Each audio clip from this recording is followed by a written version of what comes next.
cambiando de tema, a Damián Dipache. Él es economista, amigo de la casa, para entender un poquito dónde estamos parados. Así que, hola Damián, ¿cómo te va? Alan Ferraro te saluda. ¿Cómo estás, Alan? Buen día. Muy bien, preocupado por nuestro queridísimo país, pero bueno, quería pedirte primeramente esto, un panorama. ¿Dónde estamos parados hoy con un dólar que no sabemos realmente cuánto vale ya? Bueno, en principio estamos parados en una circunstancia donde en el medio de la pandemia el deterioro económico es importante en el deterioro económico en el sistema empresario, es importante el deterioro económico que eso genera en restricción del ingreso, pérdida del poder adquisitivo por parte del trabajador, y además una situación donde a eso las variables macroeconómicas argentinas nos ayudan, ¿no? Porque vamos hacia un camino de mayor devaluación de nuestra moneda, de una situación donde la inflación va a ser creciente. Hoy se presenta el presupuesto 2021 con algunas variables que no es de este gobierno, ¿no? Uno no puede creer en el presupuesto porque ninguno se cumple. Entonces vos ves una inflación que va a estar en el orden del 29% y todo el mundo, cuando tiene que hacer el lápiz fino en el plan o presupuesto administrativo, comercial, financiero, de marketing de una empresa, le va a poner un 40, un 45.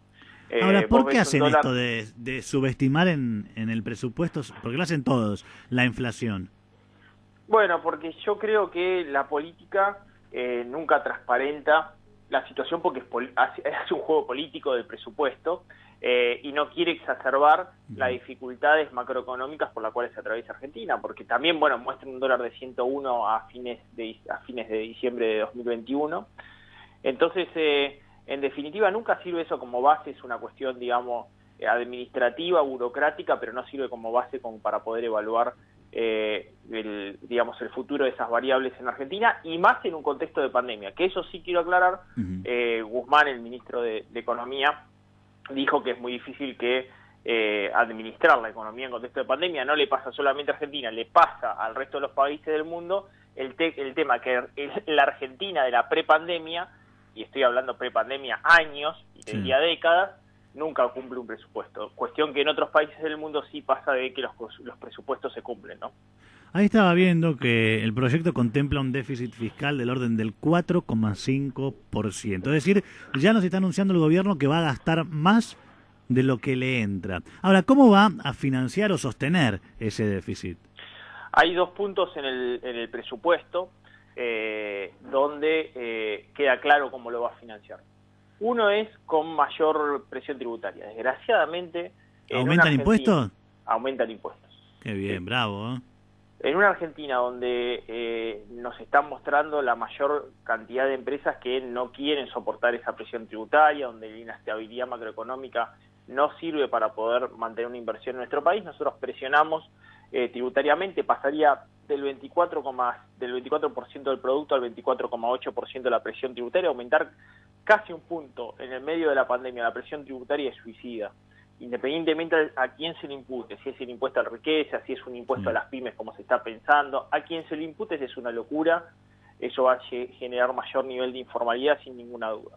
Aparte de eso, como con eso no va a alcanzar la intención por parte de Guzmán, y ojalá que le salga bien por el bien de todos los argentinos, es sustituir la emisión monetaria que está haciendo el Banco Central para asistir al Tesoro, que la viene reduciendo en los últimos meses, por suerte también, por financiamiento de bonos en pesos.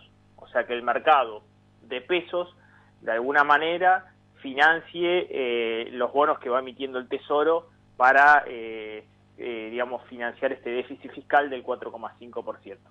Ese es un poco el panorama que se presenta en ese marco del presupuesto. La otra pregunta... que no es menor, es si vos vas a poder bajar el déficit fiscal del 7,5 o 8% que va a cerrar este año al 4,5. La respuesta es no. Bajarlo a la mitad, ¿no? Te lo respondo, no, no se puede. Bueno. Además vamos a tener que tener en cuenta algo, que se espera una sequía muy importante para el fin de este año por el fenómeno de la Niña, y me acuerdo que durante el gobierno anterior, creo que era 2018 la sequía.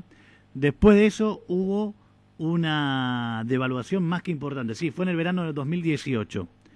La cosecha de soja había bajado a 37 millones de toneladas, se perdieron 8.000 millones de dólares. Después de eso, el dólar pasó de 20 a 40. O sea, la sequía creo que es el golpe de gracia, lo que nos va a venir a ratificar que se viene una devalueta.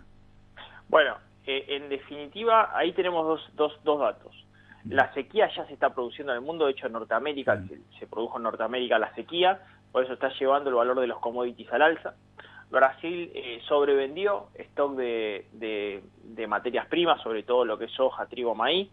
Entonces estamos en una situación donde Argentina en el corto plazo tiene una oportunidad. Después si te agarra una sequía es una variable imponderable, eso le puede pasar y le está pasando, te digo, a la propia Norteamérica y no tiene cómo frenarlo eso. O sea, claro, a lo que voy es, te va a terminar entrando menos plata, porque es menos lo que vas a poder vender, por más que aumenta el precio, digamos. Bueno, no sé si lo llega a compensar. No, ahí va a tener una situación en la balanza comercial que uno tampoco sabe cómo va a estar. ¿Cuál es? En principio que la balanza comercial muestra, que en el presupuesto que se presenta hoy, muestra un crecimiento de las exportaciones del 8,7% y un crecimiento de las importaciones del 16,5%. Parecería ser que si la economía crece un 5,5%, como prevé el gobierno, quizás las importaciones primero están subestimadas. Claro. Es decir, podrían crecer más, porque vos necesitas insumos y materias primas para importar, para que la economía crezca en ese orden. Y las exportaciones, de alguna manera, están sobreestimadas. ¿Por qué? Porque, bueno, en definitiva es algo que se proyecta, pero uno no sabe si primero el tipo de cambio es competitivo, y yo ahí digo que, ojo con el tipo de cambio, no es que el tipo de cambio real no sea competitivo, porque incluso en el presupuesto se estaría devaluando el peso argentino frente a la divisa norteamericana en el ritmo de la inflación del periodo proyectado. Sí. Que si es del 28% y termina siendo el 40%, ahí tenés una apreciación nuevamente, ¿no? Pero sí, pongamos que se cumple la proyección del gobierno. Acá el problema es que ese tipo de cambio no es competitivo porque en el precio de un commodity o en el precio de cualquier bien y servicio que vendemos los argentinos hay una carga tributaria enorme, por eso no somos competitivos. La única forma de ser competitivos es mantener esa carga tributaria, subir la carga tributaria y devaluar nuestra moneda para ser competitivo, porque tiene una carga tributaria enorme y eso es lo que le vendemos al mundo, impuestos. Qué triste, ¿no? Mientras tanto, Uruguay, con el nuevo presidente de la calle Pou, cambió la cabeza y dijo al contrario, hay que bajar los impuestos porque en definitiva quienes invierten, quienes producen son los que van a sacar adelante el país. Y creo que un poquito por ahí puede ir la cosa. Bueno, en el caso de la calle Pou lo que está haciendo es atraer inversiones. Uno piensa que son solamente los argentinos como que ven a Uruguay como el faro de América Latina. En definitiva, no es solamente Uruguay, es Paraguay, es Chile, está Bolivia, te podría decir, sí, que tiene menor carga tributaria. Argentina se asemeja mucho a la situación de Brasil. En Brasil estaría fracasando el proyecto de baja de la presión tributaria, va hacia un camino de mayor asistencia social. Argentina y Brasil pican en punta respecto a la presión tributaria y son grandes territorios dentro de América Latina. Pero a mí lo que me parece también es que esto de que todos los argentinos se van a ir a Uruguay, etcétera, tampoco es tan así. No es tan fácil, digamos, liquidar el capital argentino e irse tan fácil al exterior. ¿Por qué? Porque no es solamente vender una operación comercial si sos argentino e irte a vivir a Uruguay. Uno deja tu tierra, deja su capital social, su capital cultural, sus amigos, su familia. La emigración no es fácil en ningún lugar del mundo, por lo cual uno tampoco ve una situación en manada. En estas condiciones, si las condiciones se agravan, obviamente los incentivos están al pie de la puerta, ¿no? Damián Dipache, muchísimas gracias por este contacto. Un placer, Alan. Te mando un abrazo grande. Era Damián Dipache, analista económico, que nos daba un panorama entonces de dónde estamos parados.